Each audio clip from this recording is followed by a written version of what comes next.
اولین بانک قرضهای کوچک در سال 2007 یک سروی را در بخش تقاضای مردم برای قرضهای بسازی خانه که به اساس یافته های آن سروی اولا بانک قرضهای کوچک توانست یک محصول قرضه بسازی خانه را آماده کنه و در برنچ‌های هرات و کابل توانستند که در بعض ولایت دیگه و در بعض نمایندگی‌های اولین بانک قرضهای کوچک این پروداکت انکشاف بدن و رول اوت کنند.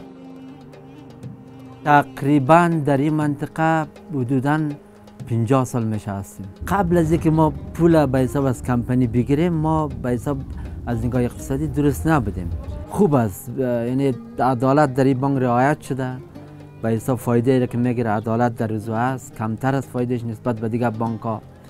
ما اونمو پولی را که از بانک گرفتیم، مثلا اینی در مجموع آشپزخانه جور شد، تشنابات جور شد، سیستم آبش جور شد و این چهار به حساب چای تقریبا 52 متر کار شد، کانکریت شد، پلاستر شد، رنگ مالی شد.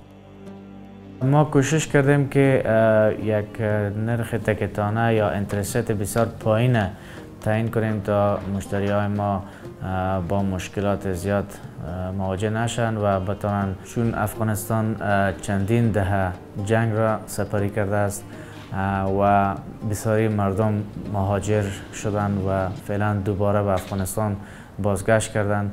طبعا خانه هایی که دارند تخریب شده و با اخذ اینچنین قرضه های بسازی خانه آنها میتونند که مثلا قرضه های خانه خود بازسازی کنند و ترمیم کنند.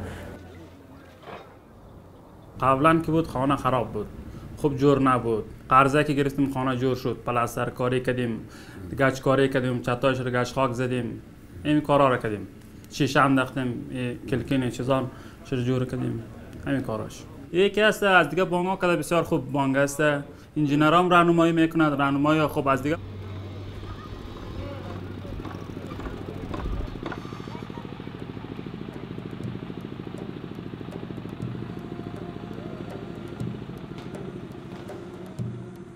وقتی که مشتری درخواست میده به بانک ما میایم در اینجا خانه‌اش نزدیک میبینیم. اول چیزایی که ضرورت داره و ضرورت‌های اولیش است او را تعیین میکنیم. بعد از او باز قیمت مجموعی پروژه را تعیین میکنیم.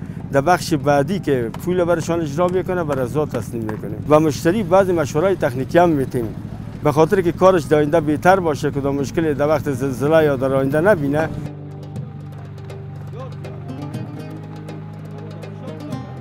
موفقیت ما در بخش قرضهای بسازی خانه همین بوده که ما تا یک پالیسی و پروسیجر عملیاتی بسیار منظم و درست داشتیم که تانستیم از طریق از پالیسی و پروسیجر خود به شکل درست این قرضها را. و افغانستان یک کشوری است که سالها جنگ دیده و باید اینجا بانک های زیادتر، سرمایه گذاری زیادتر بشه و اینچنین کمک ها و همکاری ها در افغانستان